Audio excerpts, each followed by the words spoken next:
This is going to be a very exciting meeting this morning. We have some thoughts by Judy Moore and Rob Foxcroft and me. You get my thoughts all the time. And then thoughts by each of you. And here I am making a distinction between thoughts, right, and feelings and experience. And when we're talking today about the body, and that's what our little panel is going to be talking about, we're sort of talking not about thoughts, feelings, sensations, but that whole system, which is the physical and non-physical body. So we have been talking about the body this whole month. And this came out of many questions from all of you about what are we talking about in focusing when we talk about the body? What is that? And so we've gone into it in many different, well, not many, but some different ways. And Rob has a poem for us, and Judy has quotes for us. But I'm going to start us out by talking about the body in therapy. How do we work with the body in therapy? Many people have taken Jean Genlin's emphasis on the body and crafted beautiful approaches, therapy through the awareness of the physical body. Many approaches to therapy have taken on the idea of the felt sense, but often the felt sense is a more, in these other approaches, is a more physically based awareness. In a focusing oriented therapy, we're talking about not just the physical sensations, not just the psychological patterns, not just the emotional flavor, not just the memories and anticipations and living, but all of that together. And all of that together before it's separated into these different ways. That's what we're talking about in terms of the body. So I loved how Gene would say to his client who was going on and on about how angry he was or how sad he was or something like that. And Gene would say, "Is that here now?" And he would go like this, "Is that here now?" And sometimes the person would say, "Yes, I could just feel that weight in my chest." Other times the person would say, "What? What do you mean here?" Now, I think of the body as we can have a doorway from the physical body into this larger body, or our thoughts are a doorway, or the atmospheric quality is a doorway. There are many doorways, and energy is a doorway. And people have different doorways into this larger body, which is where therapy takes place, really. So if I said to the client, "Is that here now?" and the client said, "What?" I would maybe say, "Is it here in the room with us?" Now, maybe some people wouldn't understand this. They don't feel it in their physical bodies, but they would feel it as energy in the room. Oh, yes, there's a somberness in the room. In therapy, I look for words that have the sensual quality of the physical body, and the emotional quality, and the felt meaning. So I might say, if the client said, yes, there's a somberness in the room, I might say, somberness, wow, that's a powerful word. What's in that somberness? And I'm getting this sensual feel of the somberness. And I feel it in my body as the client is looking for just what that is. I'm sensing it in my body, in my emotions, in my mind. It may come to me that this client has spoken about this kind of feeling before. I might say, oh, that's been with you a long time, is that right? And then the client might say, oh, I can remember that feeling even when I was a kid. You know, my house had that kind of feeling. So I think you're getting a sense, maybe, I hope, when I'm talking about this, that I'm talking about this place, and know that when we talk about place in focusing, we're talking about not the physical place, right?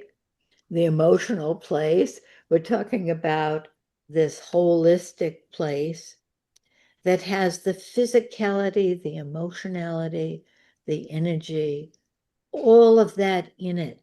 And we get there in therapy with language that is evocative.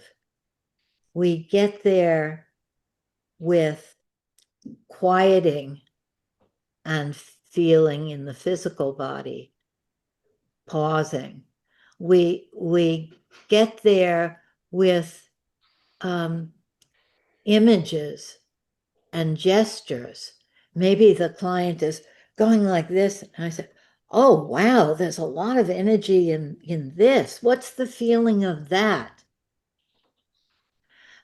Jenlin made an important distinction between feeling and felt sense.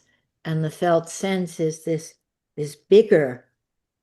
But feeling is an important word because it has a lot in it for ordinary people, right, that we talk to, a feeling. It has this touch part. I feel something in my hand when I touch, and it has an emotional quality in it as well, and a meaning quality. I remember when Gene was teaching listening, he would say, don't repeat all the things that the person says. Get to the touchy part. And then just say that. In order for therapy to work, the client has to be touched by themselves and by me as the therapist. And I have to be touched by the client and by this togetherness that we have, that we're investigating. So that's all I'm going to say for this moment. And then I'm going to turn this over to Rob. And those of you who have your cameras off, if you're eating or whatever you're doing, we want you to be part of us. So if it's okay with you, come into the circle so we can have a little bit more body here. We are the body of Help the Helpers. So let's bring our bodies as here as we can. Thank you, Bob. Okay, very good. Rob, do you want to say a couple of words about yourself? I think most people know you, but just a sentence or so. I don't know what I do. Um, no, I don't. I don't think I need to say anything about myself. I'm in Glasgow in Scotland. I've been sitting in a very small area of a Scottish suburb for an unbelievable number of years, mostly teaching the piano and sometimes teaching focusing and occasionally doing singing or cello playing or composing with people. And I think in the last year I've done completed 100,000 sessions with people. Oh my So God. I think of Giuseppe Verdi, who said, I am not a learned composer, but I am a very experienced one. I think at this point I can say I'm in no way learned about being with people, but I'm very experienced in the business of sitting down with somebody and saying, "Where are you today?" Okay, I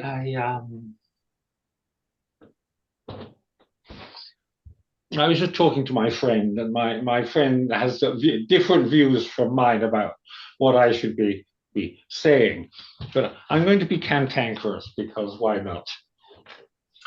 Uh, Gene, when he writes, is very careful. He is, um, and over the years wrote better and better, I think. And so when he's speaking, he's inclined to say things which make me go wild, like the current view of the body is that the body is a machine, and and and then I get very reactive to that because I think if you're Dean Henderson and you're the goalie for Crystal Palace on Saturday last, and there's a chance of your team um, winning its first major championship in 125 years, is he really thinking of his body as a machine as the ball comes flying towards him and he makes a series of miraculous saves? No, I don't think he is. I really don't think he is. Um, Gene is much more careful when he writes. I don't want to deny that. Since I have a piano, we have Mozart saying, I can't see me, so I don't know what you can see, but I can probably. With a piano yet? Not the piano, but we saw a beautiful window. The window is nice. I'll give you a piano, but I need to be able to see me to do that. Right.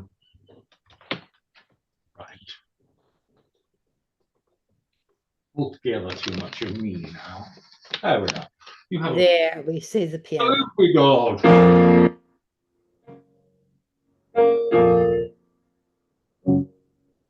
Is Chopin really thinking, well, my body is a machine? Or for that matter, the doctors who come to see me for piano lessons, are they saying, well, my idea of the body is it's a machine? I don't think they are. I just.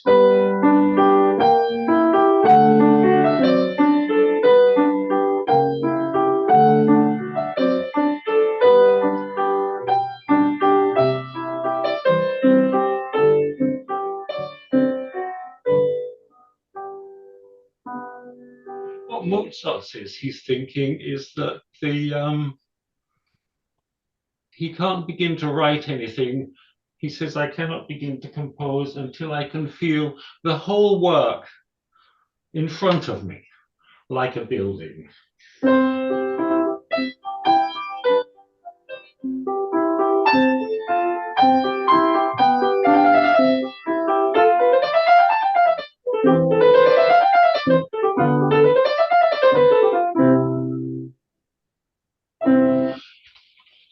So I think in some ways, I think Gene moved in very strange circles as a human being.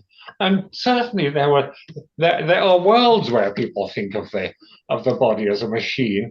But even the people who think that that's what they think mostly don't think it as soon as their daughters are going out with an unsuitable man, or their wives are about to leave them, or they're trying to play the piano and falling into a state of panic just when they think they ought to be confident. So we have, I think, to be very careful, to be nuanced about the things we say. And I have, if I can find it, I have a little poem. I like this poem very much. Sappho, this is, I guess, nearly 2,500 years ago. Sappho is definitely not focusing. But at the end of the poem, in the last line that we have, because Sappho, we only have one complete poem, everything else is fragments. In the last line, she's clearly at the point where one begins to do focusing. And in the earlier part, she's in a body situation where she very much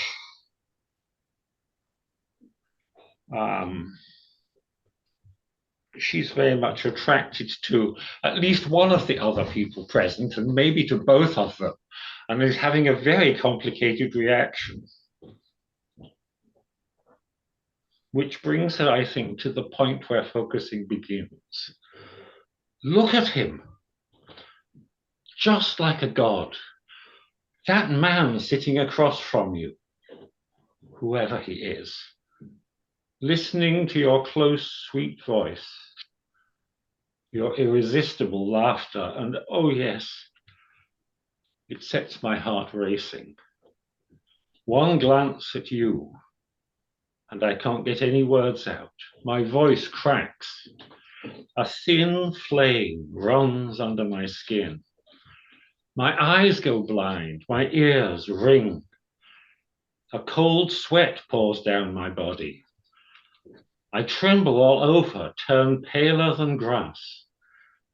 Look at me, just a shade from dead. But I must bear it. And there it breaks off. There it breaks off at the point where she makes the move from being absolutely in the situation to saying, how am I going to have this situation? How am I going to find a way to hold this as a whole and to bear it? And that is as far as I know, the most vivid passage in the whole of the early literature about somebody coming to a place where focusing can begin. And maybe somebody knows something more vivid, but I would love to know if you do. Okay, that's all I have to say. That was beautiful, Rob. Thank you. And now we're going to hear from Judy. Okay. So so my name is Judy Moore, and I live in Norwich in the UK.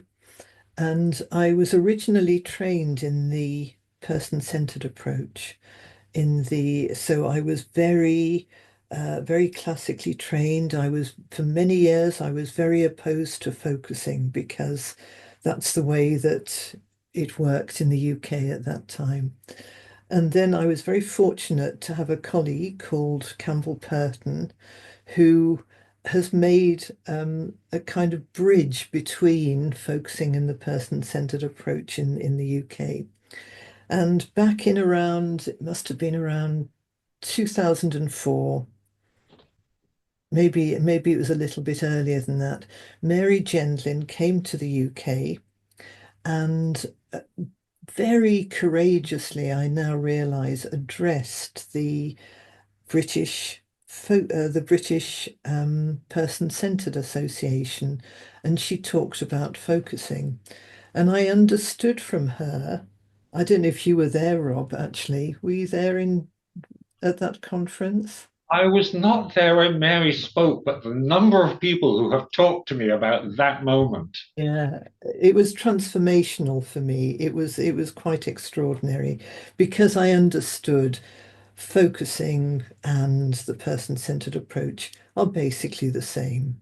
You know, it's all about listening at a deep level. And so at the end of this conference, Campbell and I were both at, the University of East Anglia, and we were saying to, we could do a focusing training here. And so we went up to Mary at the end and we had a chat with her, and she was very supportive. And so Campbell had already begun to do folksing training. And Mary said to me, well, if you're going to work with Campbell, what you need to do is to do some folksing training. And she just sort of sent me a few names, but the person I'm very interested in this, I didn't think about saying this before we met, but it very, very interestingly, um, the person she most strongly recommended was Kevin McEvenew.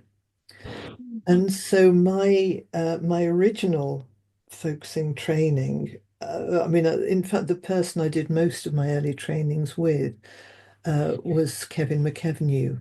And so I learned whole body focusing. I don't teach it. I don't regard myself as an expert in it. But there was something for me about getting out of my head and getting really into my body in the way that he teaches it. It's sort of almost like, allowing the body to be there in the space. And I know other people have carried his work forward in different ways. I know, for example, you've got Astrid is going to be doing a session. So I don't really want to talk about that, but I just wanted to register in a way how vital for me that particular training with Kevin was. And so anyway, we began to do our focusing trainings at UEA, which was great. But I've carried on in recent years. I've been looking at the early collaboration between Rogers and Gendlin. And I find it very, very interesting because I know for sure that the person-centered approach would not be what it is without his contribution. And one of the quotes that I picked out was when he says very early on, um, just to say that his key contribution to the person-centered approach was the concept of experiencing. And without it, we wouldn't have the depth and richness that we have. And he says, experiencing is an inward sensitivity of the living body. Mm. And I just love that. And this inward sensitivity of the living body is very much with me when I'm working with clients.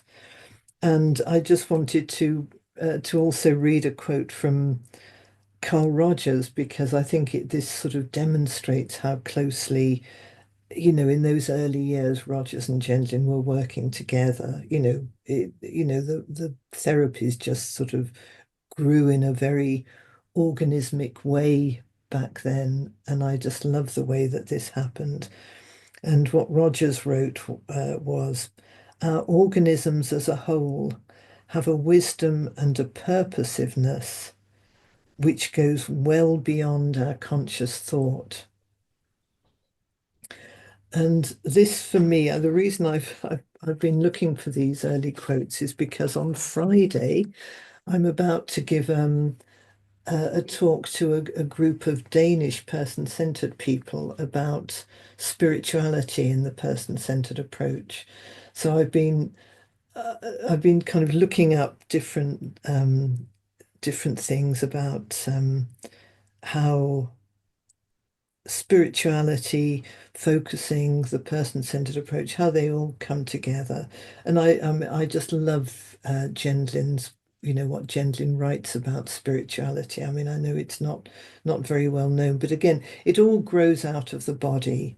And my principal argument for this talk on Friday is going to be that it is through connecting with ourselves, through this inward sensitivity of the living body, that spiritual understanding and expansiveness comes.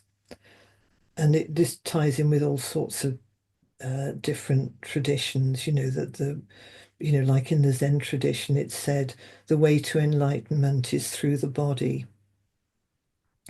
Anyway, um, you probably all know this, so I apologize if I'm just repeating what people know, but The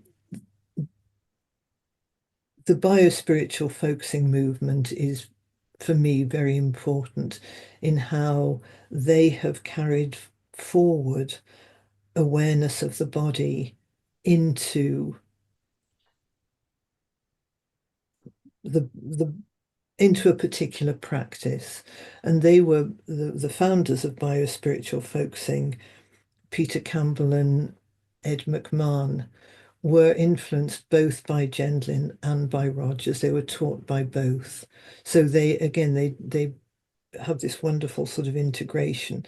And they were Jesuit priests, and they're writing from a very particular Christian perspective, but nevertheless, I think this goes right across all religions, non-religions, general opening and awareness. So I'm going to just read a couple of quotes from them, and then I'll stop. So this first one is a quote from Ed McMahon.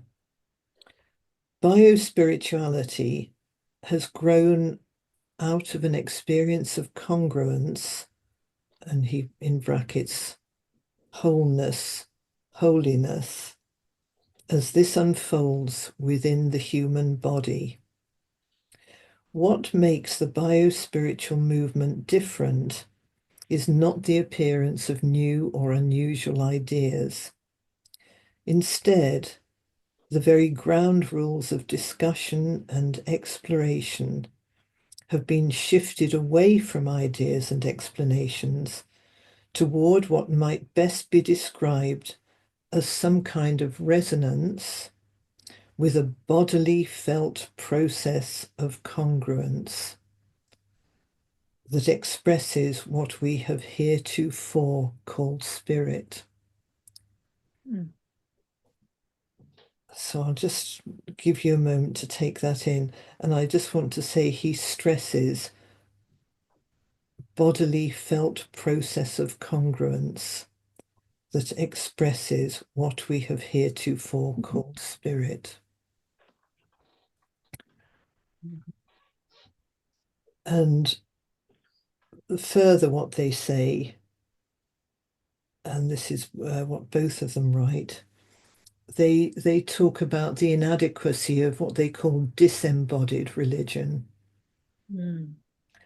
And they say, responding with religious ideas and ideals does not support that leap into body consciousness that spirituality, love, and human maturing are really all about.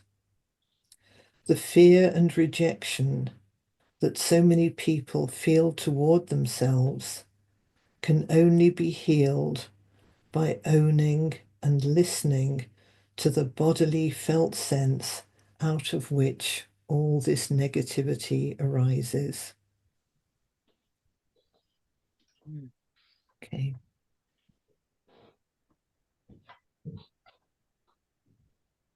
So I just want to leave you with those two quotes. Thank you, Judy. We just need a minute to take all of this in that has been said so far and see in our own bodies how it's all percolating and mixing together, and what it's evoking in you, what the feel of all of this is so far, the spirit of this meeting so far, this body of people.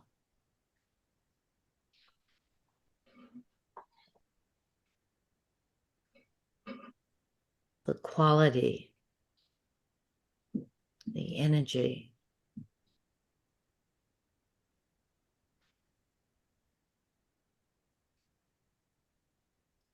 And then just let's come back to our group and just look around and rejoin everybody. I'm going to put my computer on gallery view so I can see all of you. And as I look at you, I can imagine each of you as this larger body.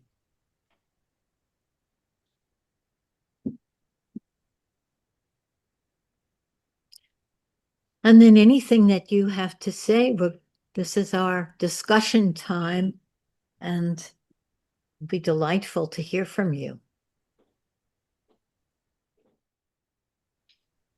What struck you about what has been said so far? What stuck out in your mind? What will you remember? What did you have questions about?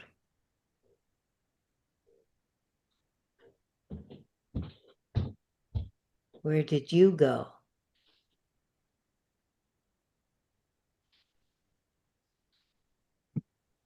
Sophie here. Good morning, everybody. I guess what is with me right now is a sense of the respect that we bring to our bodily experiences.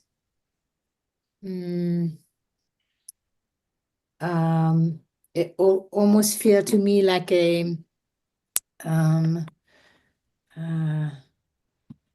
this is our chance to be alive with life. We are in this form that are that is sorry giving us opportunities to many avenues or channels to feel and sense and carry forward. One of the things that I miss when we speak about the body is the body. is like, yeah, is so I felt it some in the music, in the piano, in the playing. But so that is interesting with what I know of Lynn too, the times I've seen him and his body. So that dichotomy, I think that's the word, is kind of, I'm curious about that.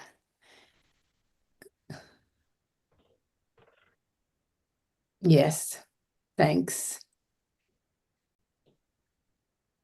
You're missing. Sorry. Go ahead, Sashi. I'm really trying very hard to grasp all these ideas and understand what people are saying. And I think they're saying what they're saying after a lot of thinking and living through what they're saying, but it's still very hard to grasp it really. There is, and I have something that I wanted to share, and I don't know where to put it, but I've been reading about the description of the body through Indian philosophy, because body has 5 sheets. First is the Annamaya kosha, the grain, the substance. Then is the breathing. Then is the mind. And then is the awareness of the mind. And then the one that is watching this awareness of the mind. And if we put all these sheets together, I feel like then we go from the body to the higher self. And also body becomes the instrument and the start point. I'm sorry if I sound confusing, but I'm trying to figure out how to make this whole process a little bit more concrete for me. that I understand how it goes from A to whatever steps it takes. I don't know if anybody's familiar with this way of looking at. Jim is usually the one who knows about these things too, so I don't know where he is, or has he read anything about it? It's like layers. It's like layers from body to the spirit, starting concrete to going to more and more abstract, and then to the higher self. That how we. Yes, yes. Sashi, it's very evocative when you talk about that. I mean, we can feel these layers. And I think that many traditions talk about this expanded sense of the body in different ways. And all of them bring us sensuality to us.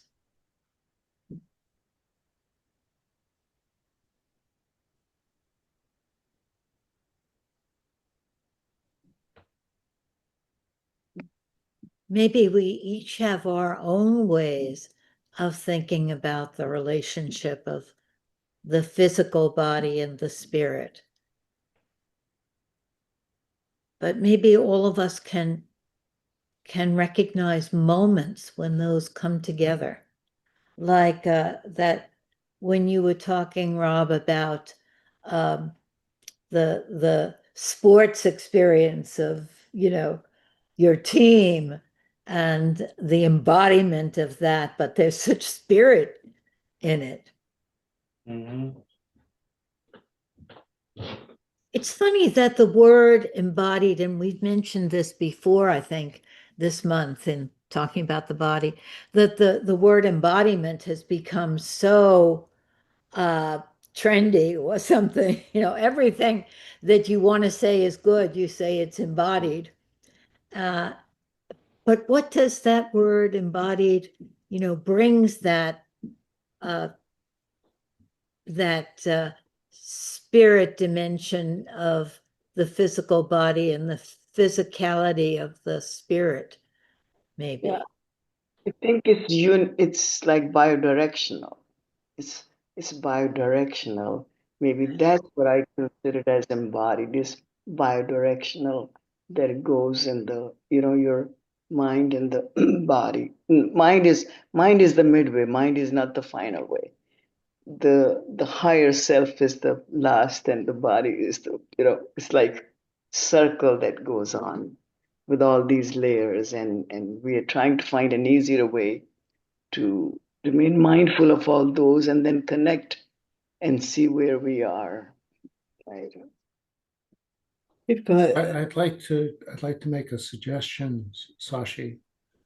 I'd like to invite you to take that hierarchy that you just outlined, Yeah. and reverse it. In other words, the highest level supposedly would be the substance, but then progressively going inward. And that may change your whole outlook. Just flip the hierarchy so that you end up going within to find the divine, to find the highest levels. Because if we think about divinity, there's no place that it isn't. So we should not be surprised that it's deeply embedded within us and gives rise to our felt senses. But I think it's important to just consider the ramifications of thinking about that hierarchy in reverse. So that instead of going up and out, you're going down and in. But that's just a suggestion. No, I think that's a great one, but all these other aspects are very abstract, and they're both abstract and very intrusive. Like, try to get rid of your mind. Is that easy? I mean, it's all the time there. Mind is in all the time. You just cannot shut it up for a second.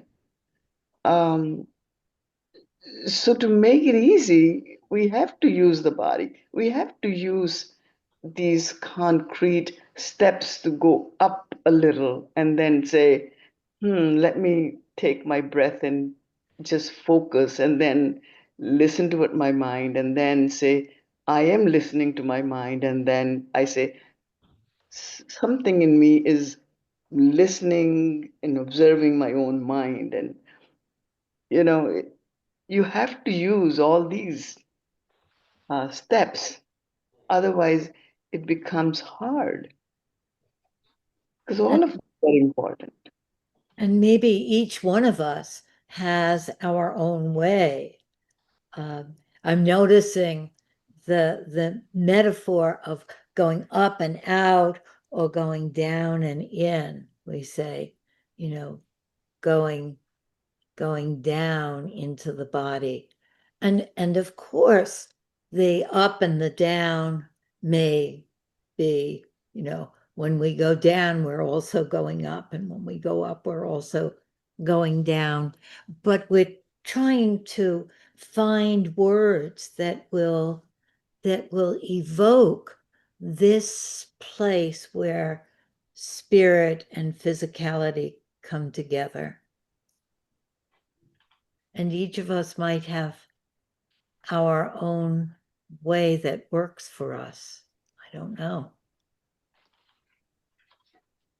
If I could just say that when I was doing my person-centered training, I also began to practice Zen Buddhism.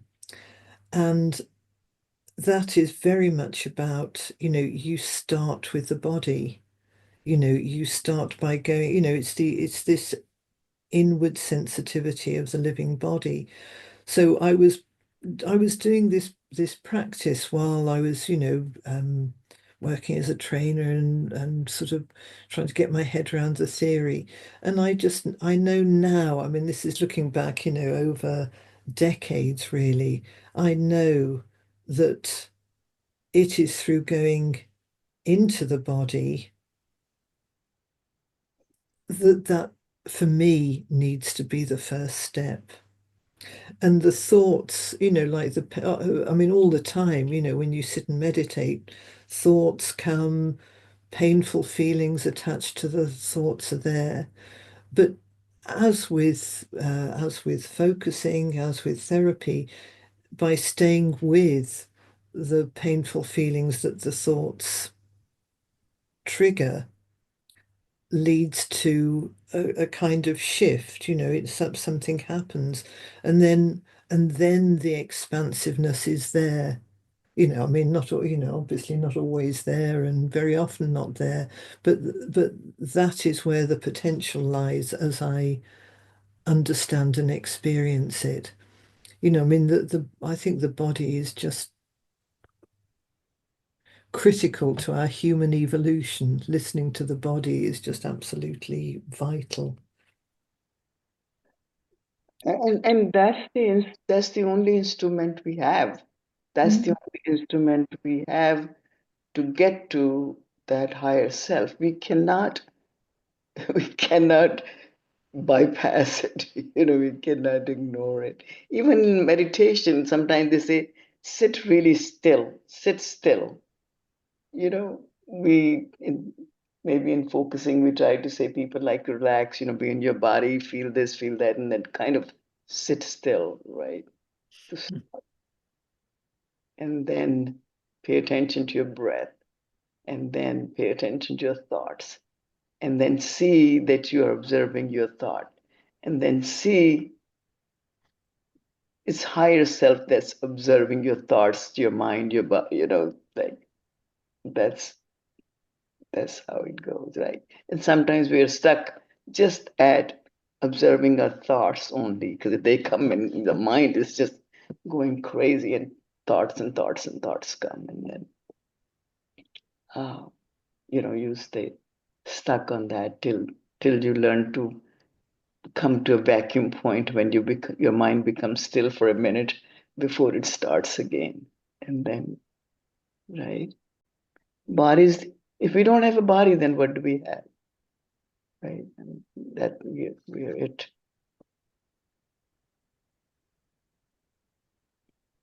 I can sense all of the wheels going around in people's heads, and you know, and where do I enter this conversation? And I'm noticing the difference between saying I have a body and without the body, what would I have? And I am a body. I'm somebody. I'm just wondering, where you're going, each of you. As I'm listening, I have an exquisite feeling that I've come home with you. Like this is a conversation I want to be in. This is a conversation that I can be in. And different connections come and go, but I've been drawn back to what Lynn presented as relating, a day of relating. And it feels so important that when I anticipate and expect I'm going to meet with my client, it changes everything. It changes my field. It changes the nuance, the subtlety, the layers. It's as if the congruency opens out and it opens down and in. And I'm not doing that. Something in me anticipates the relating. And I'm taking a mindfulness-based stress reduction course because I'm in graduate school and I'm pretty old and the brain isn't firing like it used to. I've had anxiety and panic attacks, which are okay. The teacher is a yoga practitioner and a mindfulness practitioner, and she's a very deep yoga practitioner. When she's teaching us the yoga, she has us do it and then turn a little and then engage it a little more. And I said, my body's buzzing with energy. And she said, that's your nadis. In Hindu practice, there are nadis and channels. Well, in Tibetan Buddhism, we have nadis and channels. I'm a medical Qigong practitioner. I'm an energy doctor. And I work with meridians and channels. But in my master's training, we had some really kind of freaky things that we had to learn. Like we were taught we could stand at the outer edge of someone's energetic field and put one finger on it, find it, put one finger on it. We could diagnose everything from the edge of their field because every aspect of their entire being was in their energetic field. And we could do it. Not at once. It frightened us, right? It's scary. Wow. And so there's something about being with someone who has the ground and the root of this congruency that it resonates. It's resonant. Like when Judy, when you were talking about your Jesuit friends, there's this resonance. We entrain each other. We could entrain each other into depression too. That's always an alternative. But in the relating, we can go in. And I feel like I'm going on, but there's one more piece. I fell in love with Ericksonian clinical hypnosis, and one of the key pieces is that everyone has best experiences. And good, permissive, non-directive, non-authoritarian clinical hypnosis in the hands of someone who is in their heart, right? They're really present, can lead someone to their safe place, to their comfort, to what they know about what is the very best in their life. And we just sort of swoon in there and go home. And that's an extraordinary starting place. And it's our birthright.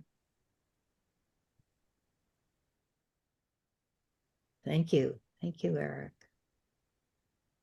I feel like you've sent us on a journey, or you brought us on a journey.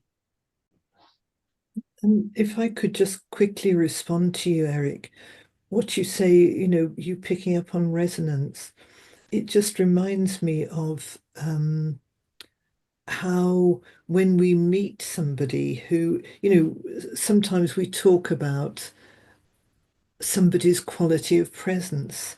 And I just know, I mean, I have met people and you feel their presence. It's like, what is going on there? It's kind of like you really are aware of somebody having a quality that is perceptible, tangible as you're describing. And I love that. And it's like, and it feels that it's like we begin to vibrate at a different level. I can't think of a better way of putting it, but I think that is such a powerful thing, and such a and such a nourishing and such a worthwhile thing.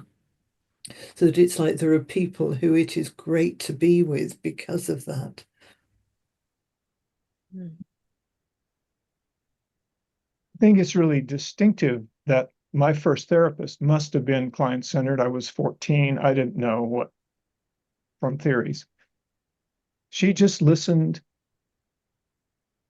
She was so with me. I was surrounded by her. My mother was very cool, temperamentally, not very expressive. Great mom, very precise. But she was cool. And this therapist, I was surrounded by her warmth and what I've come to call therapeutic love. Like I want to use the word therapeutic love. And everybody wants to shut me up. Like, no, that's way too personal, I'm sorry. She just said, and she followed every single nuance. I felt loved. And when I left her therapy at 14, I wanted to be like her. I wanted to be a therapist.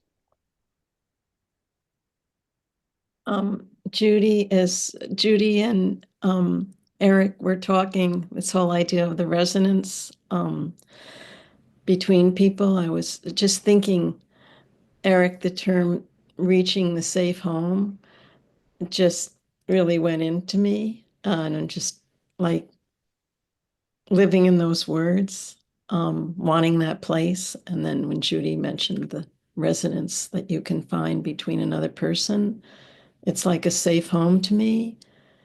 And then, sometimes when I'm hearing so many thoughts and words, I get lost easily. And when Rob just stood up and walked over to the piano and made sure that with his computer that he allowed us to see his hands on the piano, and then the music that came out, it was another safe home.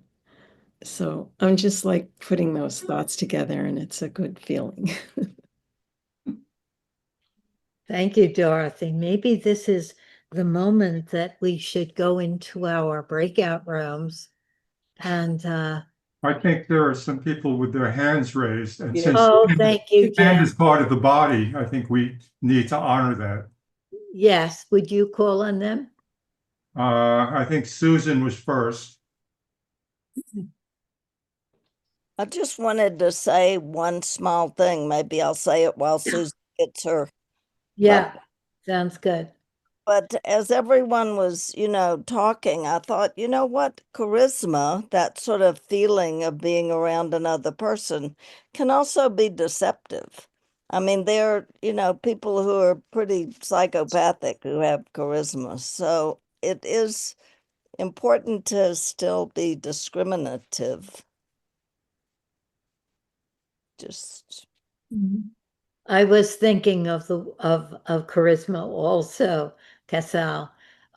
My group with the dialogue between young people and older people.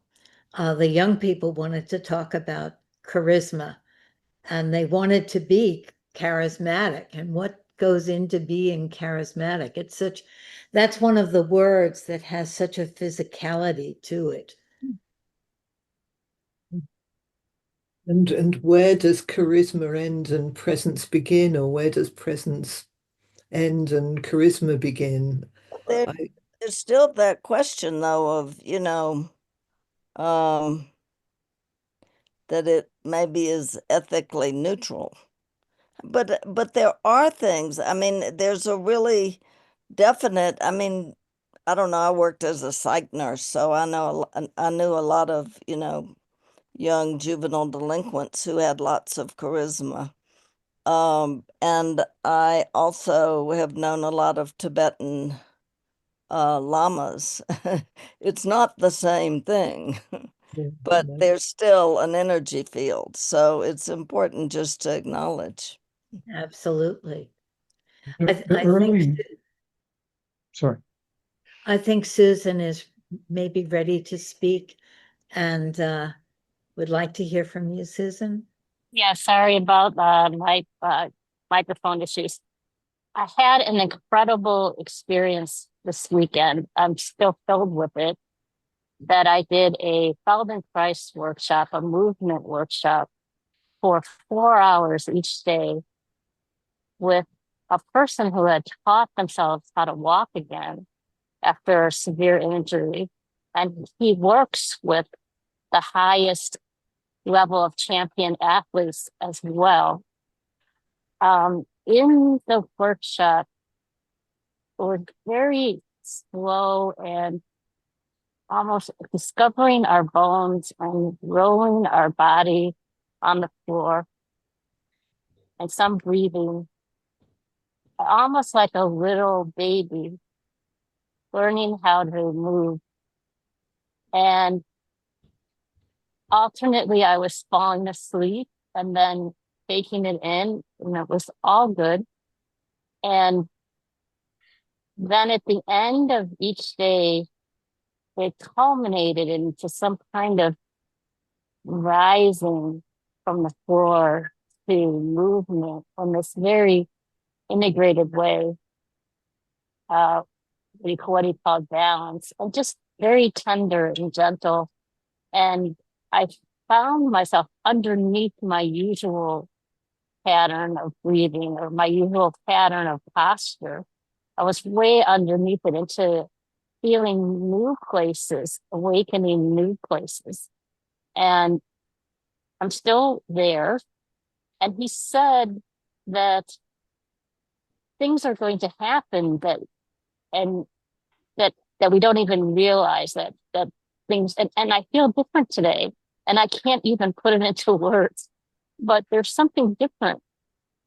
And the body to me feels so mysterious and wonderful in that way that I could discover this. And from just a very, very simple, basic perspective, very experiential. Thank you so much, Susan. Maybe that's a good place for us to go into our breakout rooms. And we'll have 15 minutes and come back and say all the things we didn't get to say. Welcome back, everybody. People's faces look so different after the breakout rooms. Connectedness, huh? Yeah, connectedness, which is a physical thing, right? As well as everything else. Does anybody have something to share from their breakout rooms before we have our poems?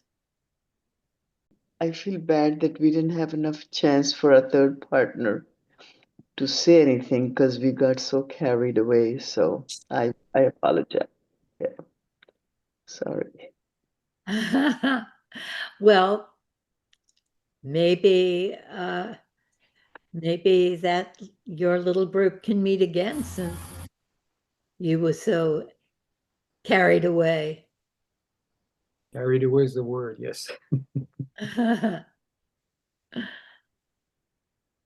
guess the word charisma just keeps rattling in my head because it feels like it can be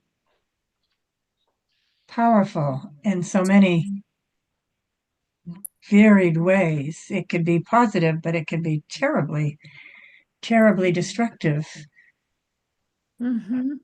And it's different than just being with somebody. Being charismatic and, I don't know, has a whole different feel than to be with somebody. Yes. I don't know. And what you're talking about, Nancy, has such a body feeling, right? If you feel in your body the word charismatic, the sensuality of that word, and then you feel in your body the being with or the accompanying. Yeah, charismatic frightens me, and the being is comforting somehow for me. I think charismatic for me conjures up what my image of the charismatic figure is, regardless of who or she actually is. It's the image that wells up in me about that person. That's interesting. The original meaning of charismatic, I think, comes from charism in the Bible, and it means gift of God. So interestingly, we're talking about society's neurotic take, but I think everything we're talking about here is related to the original meaning. It's a not doing. It isn't something someone does. It's this holistic being. That's the original meaning. It's the feeling of the person, right? It isn't something we put out. It's not something someone puts out. It has no agenda. I think of Gene Genlin as very charismatic.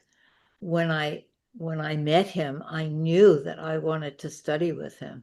Many people felt that way, but he wasn't charismatic in a traditional what Bob would think of the image of is this little guy, smoking a cigarette. I mean, but it's a kind of presence, I think, for me.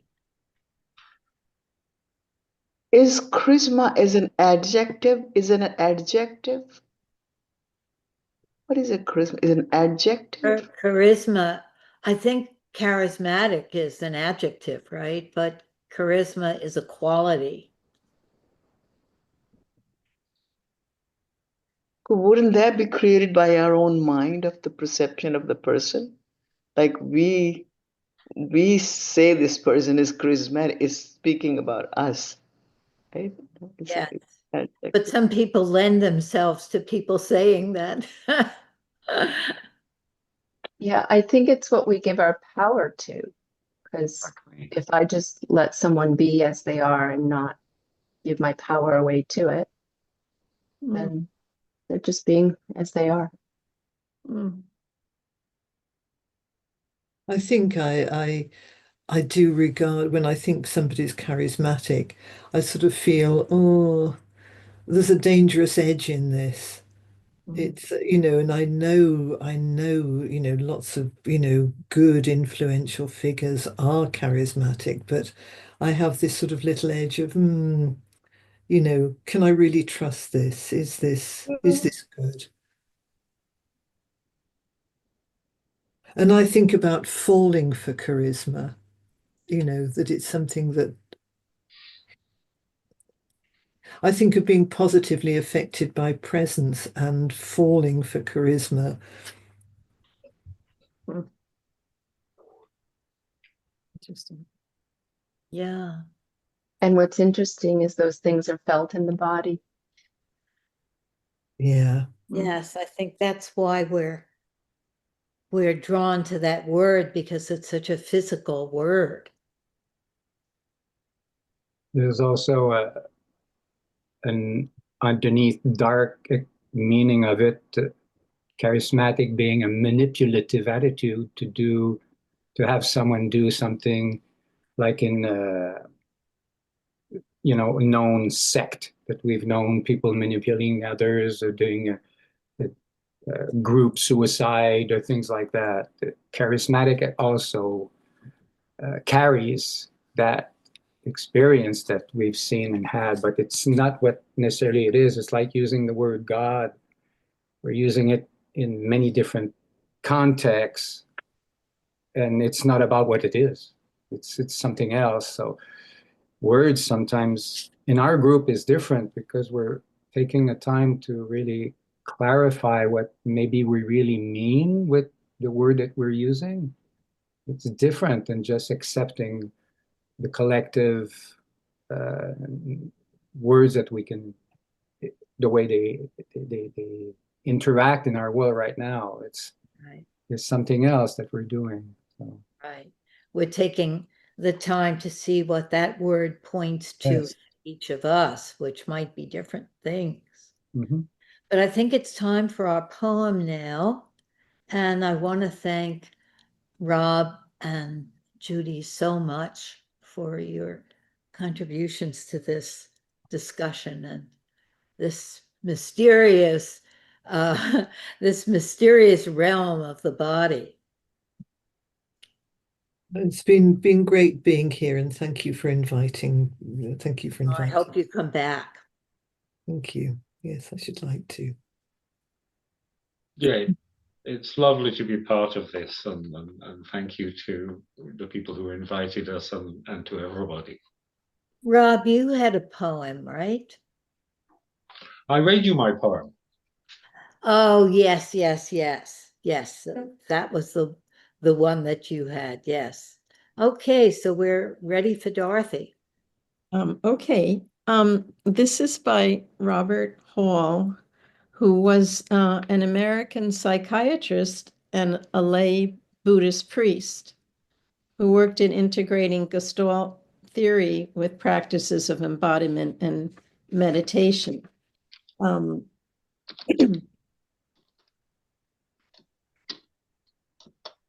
Within the body you are wearing, now inside the bones and beating in the heart, lives the one you have been searching for so long. But you must stop running away and shake hands. The meeting doesn't happen without your presence, your participation. The same one waiting for you there is moving in the trees, glistening on the water, growing in the grasses, and lurking in the shadows you create. You have nowhere to go. The marriage happened long ago. Behold your mate.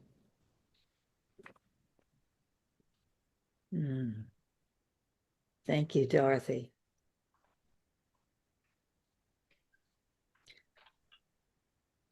Okay, so we'll see you next week and hope you have a wonderful embodied week. Bye now. Bye. You. Thank you. Bye. Thank you, Lynn. Thank you all. Thank you. You.